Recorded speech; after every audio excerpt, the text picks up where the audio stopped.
Hello, and welcome to a waffle, because that's what this is about. For those of you that have followed Kitchen Witch for a while, you'll know that over the years I have attended the MCM Comic Con in London on several occasions, quite a few in the past. We hadn't actually been. I usually go with my daughter. We hadn't been for a couple of years. However, David Tennant was there this year, so my daughter's favourite Doctor Who, that is, and and my son's, by the way. So yeah, it was a no-brainer. We were going to go. So why am I coming on to Kitchen Witch to talk about MCM Comic Con in London? Because to anybody that has never been to a Comic Con, you think, well, isn't that just a comic type thing, maybe with a bit of cosplaying? And it is. And so much more. So yes, it is based on the Marvel and the DC and the other comic genres that are out there. There are also films, so new films that are coming out on Netflix and on Amazon that are funded by them, as well as the Marvels and the DCs. Interestingly, this year, one of the talks that I went to was actually about a series that's available on YouTube that is crowdfunded and is literally just the money comes from crowdfunding and from their Patreon. For anybody that's interested, it is Ren, the Girl with the Mark. I haven't actually watched it yet, but certainly listening to them talk and seeing what they had up on the big screen while they were talking, it does look extremely interesting. But yeah, there's a thing. There's actually this appearing, or you know, it could have been there for a while. But anyway, yes. So yes, there is the cosplaying. The costumes of the cosplayers are just spectacular, just amazing. So there were Daleks. There were 5 Daleks, obviously because I assumed David Tennant was one of the main people there. But yeah, there were 5 Daleks going around this whole big building. It's held in the Excel Centre in London, so it's quite big. I saw Godzilla. I saw a T-Rex. I saw a Stitch. In amongst all the poison ivies, the Spider-Man, what else jumps out? Oh, Chewbacca. Saw a Chewbacca. Saw the other Guardians of the Galaxy. No Groot this year, but they did have a rocket. So, yeah, there was no Groot this year. And then you've got the anime. So there is a very large section of this that is linked to the anime from Japan and the I think it's Taiwan, Korea, are the main other ones. But yeah, a very large Oriental section. So I managed to top up on my Japanese plates because there is a particular plate that I love, and I thought I've already got a chip in one from the ones I've had before, so I just thought I'd grab a couple of those. So that was lovely. So you've got all the anime people. So there is a complete another section with a live stage where they come on and they do the dancing, and it's just beautiful. And the girls and the boys that are fans of the anime, they come dressed up as their favourite anime characters. So it is just a fantastic day. So that's the Comic Con. First time I went simply because my daughter wanted to go and she needed company, and I thought, well, why not? What I was amazed at, so back then, this is going back quite a few years now, at least 10 or 12, steampunk used to attend. So the steampunk used to attend, so there was a large, and they used to have their own platform stage where I first got introduced to their tea dueling. So yeah, used to. That stopped. I want to say it was before COVID, before the lockdowns. it got smaller. They didn't have the stage. It got smaller, and then the last one before COVID hit, I don't think they were there. What has now come in are the LARPs, so the live action role play. So you have the Vikings and the Romans, and so there's a huge great area that is just for the LARPs, which is fascinating. And then you've got the indie section. And the indie section is independent people selling their goods.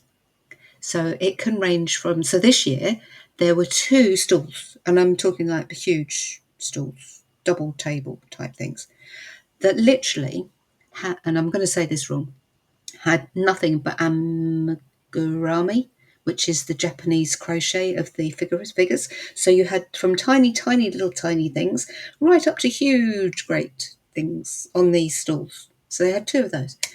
Then you've got the writers who are independently publishing. You've got soap makers. You've got bakers. You've got candle makers. You've got there was somebody there selling the Viking horns. There was somebody else there selling pyrography wood. So it's all independent traders.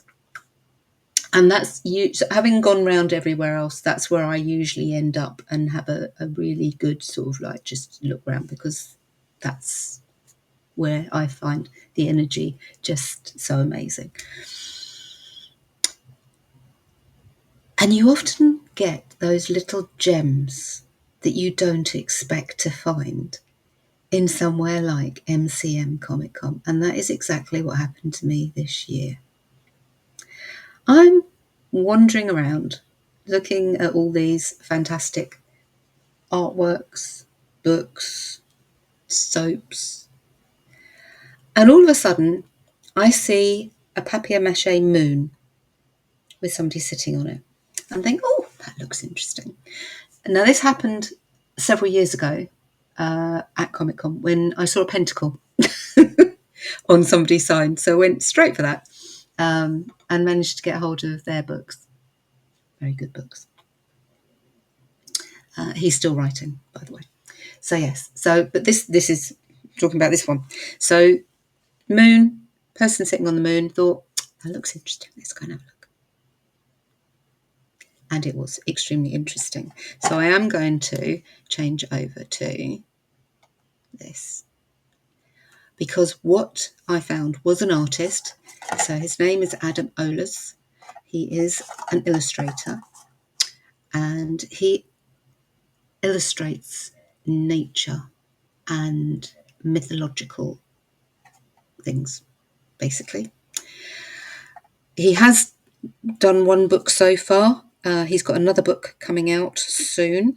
He's also done the illustrations for 3 tarot decks. This is 1. The 3rd one is coming out shortly. He's also done the artwork for an oracle deck. He does prints, he does paintings, he does commissions. All of it based on nature and mythology. All of his works, so his book and his new book, all his cards are produced by a company just outside of Brighton in the UK who recycle, so that everything's recycled paper. The box is made from recycled as well. Isn't that gorgeous though? I'll leave the box there for a minute so you can just admire that even the box comes. And they even deliver in eco-friendly vehicles.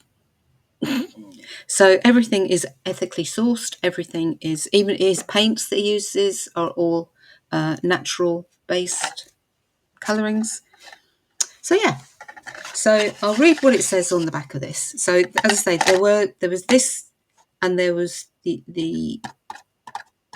so there was this one, there was another tarot deck, and then there was an oracle deck. So I looked at all 3, and this was the one that shouted at me.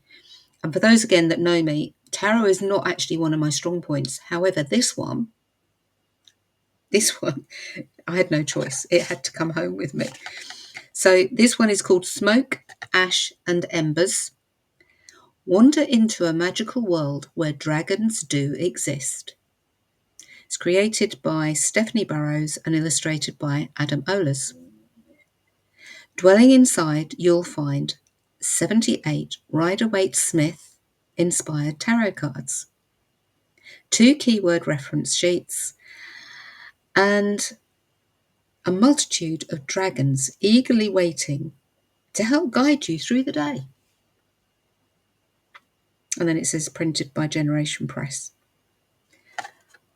So now you can see, once I read that and then opened the box and had a look at these, why they had to come home with me. Because, so first of all, that is the back of every single card. Literally, every single card. That's the back. So already, it's beautiful.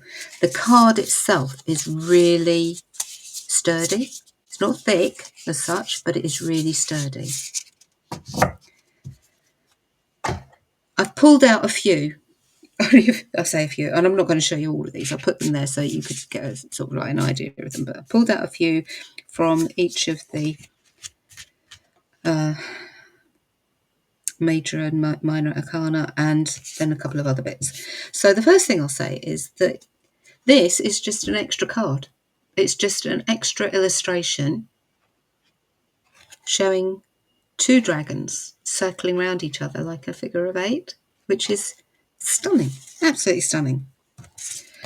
You get a little thank you with how to contact them on Instagram if you want to. But yeah, it's a little thank you so much for getting this. You also get 2 cards which are plain, which I'm assuming are for note keeping. It doesn't say, but if you wanted to jot down anything while you were out and about, I'm assuming that's what they're for. And then you don't get a booklet, you get these. So this is the major arcana on that one, and this one is the minor arcana. So literally you get a keyword with each of them. You're not getting a book. The idea is that you use your intuition. So Stephanie Burrows and Adam Ohlers, when they came together, they thought about doing a book for it, and then they thought, actually, no, if we put enough into the actual cards, people will be able to use their intuition with doing this. So I'm going to start with the major arcana, why not? So how about that for the moon? Just look at the details in these. And this is the sun. And the tower. Sorry, my thumb is in the way of that. So yeah, there's the tower. I mean, just how. I mean, the words that are popping through my head at the moment are just ridiculous. Anyway, let's carry on because I want to try and show you a few more of these. So this is the Queen of Pentacles. Isn't she magnificent? And then I'll show you this one. This is the Three of Pentacles with the eggs. Dragon's eggs waiting to hatch. Then you've got, so this one I chose Knight, the Knight of Cups, to show you. And, now which one of these shall I show? That one I got stuck, that's strange. Let's go with, actually this one's quite dark and mysterious. This is the Knight of Cups. But again, just look at all the details that you can take to read from. Queen of Wands, gorgeous, gorgeous. And then the Five of Wands. Oh, I'm going to show you this one, the Ace of Wands. Look at this. Isn't this gorgeous? It's absolutely stunning. And then you've got the King of Swords sitting there. Oh, let's get him in better. So that's the King of Swords. Interestingly, there are a couple of double ups, and I don't know whether it's because they just couldn't make their minds up between the pictures. But this one I've left out to show you. So these are both the Ten of Swords. So although they've said there are 78 cards, there are more than 78 cards in this pack, and some of them are doubles. And as I say, whether it is because they literally couldn't make up their minds as to which, or they just felt that both would actually, because they do, although they're there, they do say different things. So yeah, so there are more than 78 cards, even though that's what they've said is in the pack. So yeah, so there you go. You go to somewhere in, not quite the centre of London, on the outskirts of London, for a MCM Comic Con day, and you find something magically enchanting.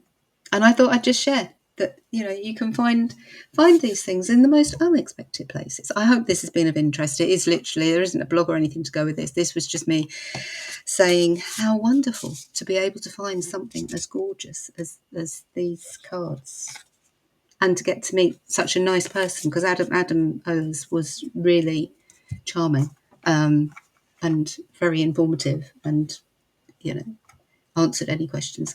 I also got one of his prints, I will admit to that, because it was an owl with antlers. And again, for anybody that knows me, owls, antlers, it's just got to be. So yeah, I got an owl with with antlers. So yeah, I end up waffling. Yeah, just to say, enchanting things can be found in so many different places. Hope you've enjoyed this. Let me know in the comments, and I will see you next time.